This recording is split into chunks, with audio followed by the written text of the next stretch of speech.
നമ്മൾ ഒരു 10 മാസം നമ്മൾ കാൽക്കുലേറ്റ് ചെയ്യാന്നുണ്ടെങ്കിൽ നവംബർ, ഒക്ടോബർ, നവംബർ മാസങ്ങളിൽ കഴിഞ്ഞ ദിവസം നമ്മൾ ലെക്ചർ ഇൻ പോളിടെക്നിക്കുമായി ബന്ധപ്പെട്ട ഒരു വീഡിയോ നമ്മൾ പോസ്റ്റ് ചെയ്തിട്ടുണ്ടായിരുന്നു. അപ്പോൾ ആ വീഡിയോയുടെ താഴെ വന്ന ഒരു കമന്റ് ആയിരുന്നു, എന്നാണ് ഇനി ഈ ഒരു നോട്ടിഫിക്കേഷൻ എക്സ്പെക്ട് ചെയ്യാന്നുള്ള രീതിയിൽ. ഇപ്പം നമ്മൾ വേക്കൻസിയുടെ കാര്യവും റാങ്ക് ലിസ്റ്റ് എക്സ്പയറി ഡേറ്റ് ഒക്കെ നമ്മൾ പറഞ്ഞിട്ടുണ്ടായിരുന്നു. എന്നാൽ പുതിയ നോട്ടിഫിക്കേഷൻ എപ്പോൾ വരും, അല്ലെങ്കിൽ നോട്ടിഫിക്കേഷൻ വരും എന്നുള്ള കുറച്ച് സംശയം ഉദ്യോഗാർത്ഥികൾക്കിടയിൽ ഉണ്ടായിട്ടുണ്ട്. അപ്പോൾ അതൊന്ന് ക്ലിയർ ചെയ്യുന്നതിന് വേണ്ടിയിട്ടാണ് നമ്മൾ ഈ ഒരു വീഡിയോ ചെയ്യുന്നത്. അപ്പോൾ ഇന്നത്തെ വീഡിയോയിൽ നമ്മൾ നോക്കാൻ പോകുന്നത് ലെക്ചർ ഇൻ പോളിടെക്നിക്കിന്റെ എക്സ്പെക്റ്റഡ് നോട്ടിഫിക്കേഷൻ ഡേറ്റ് ആണ്.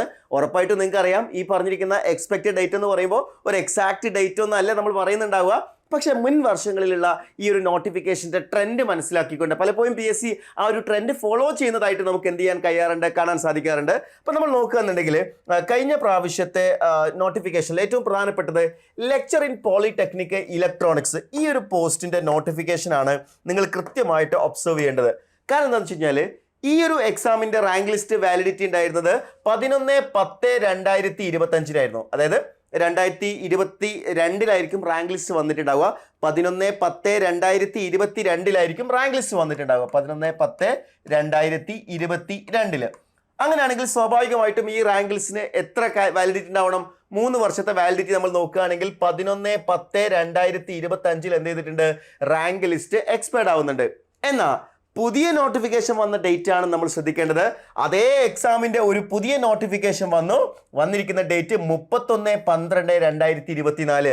അതായത് ഈ റാങ്ക് ലിസ്റ്റ് എക്സ്പയർഡ് ആകുന്നതിന്റെ 10 മാസം മുന്നേ എന്ത് ചെയ്തിട്ടുണ്ട്, പുതിയൊരു നോട്ടിഫിക്കേഷൻ വന്നിട്ടുണ്ട്. ഇതാണ് നമ്മൾ ഇവിടെ മനസ്സിലാക്കേണ്ട ഏറ്റവും പ്രധാനപ്പെട്ട കാര്യം. അതായത് ഒരു റാങ്ക് ലിസ്റ്റ് എക്സ്പയർഡ് ആകുന്നതിന്റെ മുന്നേ 10 months ബിഫോർ എന്ത് ചെയ്തിട്ടുണ്ട്, പുതിയൊരു നോട്ടിഫിക്കേഷൻ ലെക്ചർ ഇൻ പോളി ഇലക്ട്രോണിക്സിൽ വന്നിട്ടുണ്ട് എന്നുള്ളത് ഏറ്റവും പ്രധാനപ്പെട്ട ഒരു നിങ്ങൾ മനസ്സിലാക്കേണ്ട ഒരു കാര്യമാണ്. അപ്പോൾ സ്വാഭാവികമായിട്ടും ഇതേ ട്രെൻഡ് തന്നെയായിരിക്കും മറ്റു ബ്രാഞ്ചസുകളിലും ഫോളോ ചെയ്യാൻ സാധ്യതയുള്ളത്. കാരണം നമുക്കിത് ഒരു റെഫറൻസ് ആക്കി എടുക്കാം. ഇലക്ട്രോണിക്സിൻ്റെ കേസ് നമ്മൾ റെഫറൻസ് ആക്കി എടുക്കുകയാണെങ്കിൽ മറ്റു ബ്രാഞ്ചസിലും ഒരു 10 മാസം മുന്നേ, അതായത് റാങ്ക് ലിസ്റ്റ് എക്സ്പയർഡ് ആകുന്നതിൻ്റെ ഒരു 10 മാസം മുന്നേ ഒരു പുതിയ നോട്ടിഫിക്കേഷൻ നമുക്ക് എക്സ്പെക്ട് ചെയ്യാം. കാരണം ലെക്ചർ ഇൻ പോളിടെക്നിക് എന്ന് പറയുന്നത് അത്രയും ഗ്ലാമറസ് ആയിട്ടുള്ള ഒരു പോസ്റ്റ് ആണ്. മാത്രമല്ല പോളിടെക്നിക്കിലൊക്കെ കഴിഞ്ഞ ഒരു എഞ്ചിനീയറിംഗിൻ്റെ ടൈമിൽ എഞ്ചിനീയറിംഗിന് ആ ഒരു ട്രെൻഡ് കുറഞ്ഞ സമയത്ത് പോളിടെക്നിക്കിൽ നല്ല രീതിയിലൊരു ബൂം സംഭവിച്ചിട്ടുണ്ടായിരുന്നു. അപ്പോൾ പോളിടെക്നിക്കലിൽ ഒരുപാട് അവസരങ്ങൾ വരാനിരിക്കുന്നുണ്ട്. അപ്പോൾ ഈ ഒരു പോളിടെക്നിക്കിൽ നമ്മൾ നോക്കുകയെന്നുണ്ടെങ്കിൽ കഴിഞ്ഞ പ്രാവശ്യത്തെ ഡിഫറെൻറ്റ് ബ്രാഞ്ചസുകളിൽ അവരുടെ നോട്ടിഫിക്കേഷൻ വന്ന സമയത്തുള്ള വേക്കൻസീസും അഡ്വൈസുകളും അതേപോലെ തന്നെ ഇനി എന്നായിരിക്കും അടുത്ത എക്സാം വരാൻ നോട്ടിഫിക്കേഷൻ വരാൻ സാധ്യതയുള്ളത് നമ്മൾ നോക്കാൻ പോകുന്നത്. അപ്പോൾ ഇലക്ട്രിക്കൽ നിലവിൽ 13 ഒഴിവേ പോയിട്ടുള്ളൂ. പക്ഷേ റാങ്ക് ലിസ്റ്റിന്റെ വാലിഡിറ്റി ഉള്ളത് 12/12/2027 ആണ്. ഓക്കെ, 12/12/2027 ആണ്. അങ്ങനെയാണെങ്കിൽ പുതിയ നോട്ടിഫിക്കേഷൻ നമുക്ക് എപ്പോൾ എക്സ്പെക്ട് ചെയ്യാം? പുതിയ നോട്ടിഫിക്കേഷൻ എന്ന് പറയുന്നത് ഒരു ജാനുവരി ഫെബ്രുവരിയോട് കൂടി തന്നെ നമുക്ക് എന്ത് ചെയ്യാവുന്നതാണ്, പ്രതീക്ഷിക്കാം. ഒരു 10 മാസമാണ് നമ്മൾ എന്ത് ചെയ്തിട്ടുള്ളത്, ആ ഒരു നേരത്തെ പറഞ്ഞിരിക്കുന്നത്. അതായത് 2027 ജാനുവരി ഫെബ്രുവരിയോട് കൂടി തന്നെ നമുക്ക് എന്ത് ചെയ്യാം, ഇതിൻ്റെ നോട്ടിഫിക്കേഷൻ നമുക്ക് എക്സ്പെക്ട് ചെയ്യാവുന്നതാണ്. അതേപോലെ തന്നെ സിവിലിൻ്റെ നോക്കുകയാണെങ്കിൽ 29/1/2028 ആണ്. സ്വാഭാവികമായിട്ടും സിവിലിൽ നമ്മൾ നോക്കുകയാണെന്നുണ്ടെങ്കിലും ഒരു മാർച്ച് ഏപ്രിൽ ഒക്കെ ആകുന്ന സമയത്ത് എന്ത് ചെയ്യാൻ സാധ്യതയുണ്ട്, ഒരു മാർച്ച് ഏപ്രിൽ ഒക്കെ ആകുന്ന സമയത്ത് തന്നെ 2027 എന്ത് ചെയ്യാൻ സാധ്യതയുണ്ട്, ഈ ഒരു നോട്ടിഫിക്കേഷൻ വരാൻ സാധ്യതയുണ്ട്. ഞാനിത് എന്തിൻ്റെ ബേസിലാണ് പറയുന്നത്? Lecture in poly electronics rank list validity തീരുന്നതിൻ്റെ 10 മാസം മുന്നേ എന്ത് ചെയ്തിട്ടുണ്ട്, അവർ പുതിയ നോട്ടിഫിക്കേഷൻ വിളിച്ചിട്ടുണ്ട് എന്നതിൻ്റെ അടിസ്ഥാനത്തിലാണ്. ഇനി മെക്കാനിക്കൽ നമ്മൾ നോക്കുകയാണെങ്കിൽ തീർച്ചയായിട്ടും മെക്കാനിക്കൽ 9/8/2027 റാങ്ക് ലിസ്റ്റ് എക്സ്പയർഡ് ആവുകയാണ്. അതിനർത്ഥം നമ്മളൊരു 10 മാസം നമ്മൾ കാൽക്കുലേറ്റ് ചെയ്യാന്നുണ്ടെങ്കിൽ നവംബർ, ഒക്ടോബർ, നവംബർ മാസങ്ങളിൽ, അത് 2026 കേട്ടോ, ഒക്ടോബർ, നവംബർ 2026, അതായത് ഈ വർഷം തന്നെ നോട്ടിഫിക്കേഷൻ വരാനുള്ള സാധ്യതയുണ്ട്. മെക്കാനിക്കലിൽ ഒരുപാട് അവസരങ്ങളുള്ള ഉദ്യോഗാർത്ഥികൾ മനസ്സിലാക്കുക.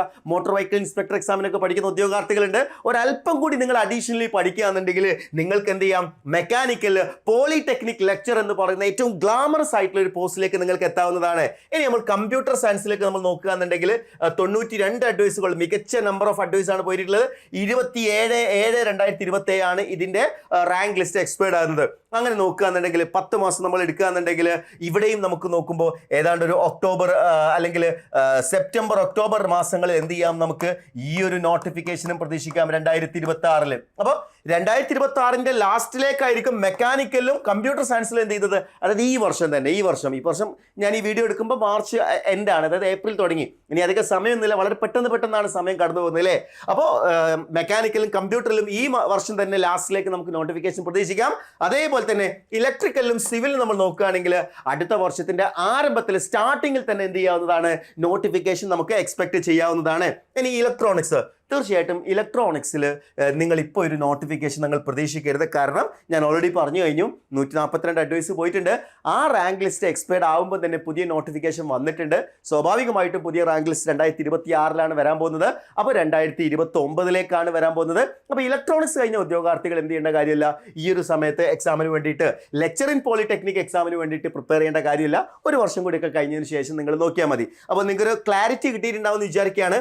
നോട്ടിഫിക്കേഷൻ അതേപോലെ തന്നെ എക്സ്പെക്റ്റഡ് ഡേറ്റുമാണ് നമ്മൾ എന്ത് ചെയ്തിട്ടുള്ളത്, നമ്മൾ പറഞ്ഞിട്ടുള്ളത്. പക്ഷേ ഒരു കാര്യം കൂടി ഞാൻ പ്രത്യേകം ഓർമ്മപ്പെടുത്തുകയാണ്. അതായത് നമ്മൾ ഈ ഒരു ലെക്ചർ ഇൻ പോളിടെക്നിക്കിൻ്റെ എക്സാമിനെ മറ്റു കേരള PSC എക്സാംസുകളുമായിട്ട് നിങ്ങൾ എന്ത് ചെയ്യരുത്, താരതമ്യപ്പെടുത്തരുത്. ഉദാഹരണത്തിന് ഒരു അസിസ്റ്റന്റ് എഞ്ചിനീയർ എക്സാമോ അല്ലെങ്കിൽ അത്തരത്തിലുള്ള ഒരു സബ് എഞ്ചിനീയർ എക്സാമോ, അത്തരം എക്സാംസുമായിട്ട് ലെക്ചർ ഇൻ പോളിടെക്നിക് എക്സാമിനെ നിങ്ങൾ കമ്പയർ ചെയ്യരുത്. എന്തുകൊണ്ടെന്ന് വെച്ച് കഴിഞ്ഞാൽ ഇവിടെ നിങ്ങൾക്ക് പഠിക്കാനുള്ള സബ്ജക്റ്റ് എന്ന് പറയുന്നത് കുറച്ചുകൂടി വൈഡാണ്. എന്തെല്ലാം കാര്യങ്ങൾ പഠിക്കാനുണ്ട്? ടെക്നിക്കൽ മാത്തമാറ്റിക്സ് ഉണ്ട്. ഓക്കെ, അപ്പോൾ അവിടെ ഒരുപാട് ചോദ്യങ്ങൾ വരുന്നുണ്ട്. 10 മാർക്കിൻ്റെ ചോദ്യങ്ങൾ ടെക്നിക്കൽ മാത്തമാറ്റിക്സ് എന്ന് പറഞ്ഞ സബ്ജക്റ്റിൽ വരുന്നുണ്ട്. പിന്നെ basic electrical, basic civil, basic mechanical, basic electronics, അങ്ങനെ തുടങ്ങി എല്ലാ ബ്രാഞ്ചസിൻ്റെയും ബേസിക് സബ്ജക്റ്റുകൾ വരുന്നുണ്ട്. അപ്പോൾ അത് സ്വാഭാവികമായിട്ടും പഠിച്ചെടുക്കുക എന്ന് പറയുമ്പോൾ നമ്മളിപ്പോൾ ഒരു ബിടെക് ഇലക്ട്രിക്കൽ പഠിച്ച ആളാണെങ്കിൽ എനിക്ക് കമ്പ്യൂട്ടർ സയൻസ് പഠിക്കേണ്ടി വരും, എനിക്ക് സിവിൽ പഠിക്കേണ്ടി വരും അല്ലേ. അപ്പോൾ ആ ഒരു ഡിഫിക്കൽട്ടി അവിടെ വരുന്നുണ്ട്. അത് കൂടാതെ നിങ്ങളുടെ സബ്ജക്ട് റേഡിൽ നിന്നുള്ള ചോദ്യങ്ങളും അത് 70 മാർക്കിനായിരിക്കും വരുന്നുണ്ടാവുക. അങ്ങനെ നോക്കുന്ന സമയത്ത് നമ്മൾ ഈ ഒരു പ്രിപ്പറേഷൻ എന്ന് പറയുന്നത് വളരെ ക്വിക്കായിട്ട് പെട്ടെന്ന് പഠിച്ചാൽ കിട്ടുന്ന ഒരു റിസൾട്ടിലേക്ക് എത്തുക എന്ന് പറയുന്നത് പ്രയാസമായിരിക്കും. കാരണം എല്ലാ ബ്രാഞ്ചസിൻ്റെയും ബേസിക് സബ്ജക്റ്റുകളും മാത്തമാറ്റിക്സും പിന്നെ കോർ സബ്ജക്റ്റ് കൂടി ചേരുമ്പോഴാണ് എന്ത് ചെയ്യുന്നത്, ലെക്ചർ ഇൻ പോളിടെക്നിക്കിൻ്റെ സിലബസ് കവർ ആവുക. അപ്പോൾ ഒരു 1 ഇയർ പ്രിപ്പറേഷൻ മിനിമം, നമ്മൾ നോർമലി പറയാറുള്ളത് ഒരു 6 to 8 month കൊണ്ടൊക്കെ നമുക്കൊരു സിലബസ് കവർ ചെയ്യാൻ പറ്റും. പക്ഷേ നിങ്ങൾ ലെക്ചർ ഇൻ പോളിടെക്നിക് പോലൊരു എക്സാമാണ് ടാർഗറ്റ് ചെയ്യുന്നതെങ്കിൽ 1 ഇയർ പ്രിപ്പറേഷൻ എന്ന് പറയുന്നത് നിർബന്ധമായിട്ടും ആവശ്യമുണ്ട്. സോ ഒരു 1 ഇയർ പ്രിപ്പറേഷന് വേണ്ടിയിട്ട് നിങ്ങൾക്ക് ഇന്ന് തന്നെ നിങ്ങളുടെ പ്രിപ്പറേഷൻ സ്റ്റാർട്ട് ചെയ്യാം. നമ്മൾ എൻട്രിയിൽ ലെക്ചർ ഇൻ പോളിടെക്നിക് ബാച്ചിലേക്കുള്ള അഡ്മിഷൻ നമ്മൾ സ്റ്റാർട്ട് ചെയ്തിട്ടുണ്ട്. കഴിഞ്ഞ പ്രാവശ്യത്തെ ഇലക്ട്രിക്കലിൻ്റെ ലെക്ചർ ഇൻ പോളിടെക്നിക് എക്സാമിൽ ടോപ്പ് 10 റാങ്ക് ഉൾപ്പെടെ എന്ത് ചെയ്തിട്ടുണ്ട്, എൻട്രിയുടെ ഉദ്യോഗാർത്ഥികൾ നേടിയിട്ടുണ്ട്. അതേപോലെ മികച്ച റിസൾട്ടുകളാണ് നമ്മൾ ഓരോ എക്സാംസിലും. ഇപ്പോൾ കഴിഞ്ഞ അസിസ്റ്റന്റ് പ്രൊഫസർ എക്സാം എടുക്കുകയാണെങ്കിൽ ഇലക്ട്രിക്കലിൻ്റെ കേസിൽ നമ്മൾ നോക്കുകയാണെങ്കിൽ ടോപ്പ് 10 5 റാങ്കും എൻട്രിയിൽ നിന്നായിരുന്നു വന്നിട്ടുണ്ടായിരുന്നത്. അങ്ങനെ ഓരോ ബ്രാഞ്ചസിലും അസിസ്റ്റന്റ് പ്രൊഫസർ ഇലക്ട്രോണിക്സിൽ ടോപ്പ് 5 നമ്മൾ സ്റ്റുഡൻസ് ഉണ്ട്. അങ്ങനെ എല്ലാ എക്സാംസുകളിലും ഏറ്റവും മികച്ച റിസൾട്ട് പ്രൊഡ്യൂസ് ചെയ്തിട്ടുള്ള പ്ലാറ്റ്ഫോമുകളിൽ ഒന്നാണ് എൻട്രി. എന്ന് മാത്രമല്ല, ഞാൻ ഈ പറഞ്ഞ ബേസിക് സബ്ജക്റ്റുകൾ ഉണ്ടല്ലോ, ഇപ്പോൾ ഉദാഹരണത്തിന് basic civil, basic mechanical, basic electronics, entry എന്ന് പറയുന്ന പ്ലാറ്റ്ഫോം നിങ്ങൾക്കറിയാം എല്ലാ ബ്രാഞ്ചസിനും കോച്ചിങ് കൊടുക്കുന്ന ഒരു പ്ലാറ്റ്ഫോമാണ്. അതുകൊണ്ട് തന്നെ ഇത്തരം ബ്രാഞ്ചസിൽ കേരളത്തിലെ തന്നെ ഏറ്റവും മികച്ച അധ്യാപകരെ ഏറ്റവും സിംപ്ലിഫൈഡ് ആയിട്ടായിരിക്കും നിങ്ങൾക്ക് എന്ത് ചെയ്യുന്നുണ്ടാവുക, ബേസിക് സബ്ജക്റ്റുകൾ ഹാൻഡിൽ ചെയ്യുന്നുണ്ടാവുക. സോ ഈ ഒരു അവസരം നിങ്ങൾ ഉപയോഗപ്പെടുത്തുക. എൻട്രിയുടെ ഏറ്റവും മികച്ച അധ്യാപകരോടൊപ്പം ലെക്ചർ ഇൻ പോളിടെക്നിക് എക്സാം പഠിക്കാൻ ആഗ്രഹിക്കുന്നുണ്ടെങ്കിൽ സ്ക്രോൾ ചെയ്തിരിക്കുന്ന നമ്പറിൽ കോൺടാക്ട് ചെയ്യുക, അല്ലെങ്കിൽ താഴെ കൊടുത്തിരിക്കുന്ന ഗൂഗിൾ ഫോം ഫില്ല് ചെയ്താലും നിങ്ങൾക്ക് കൂടുതൽ ഇൻഫർമേഷൻ ലഭിക്കുന്നതായിരിക്കും.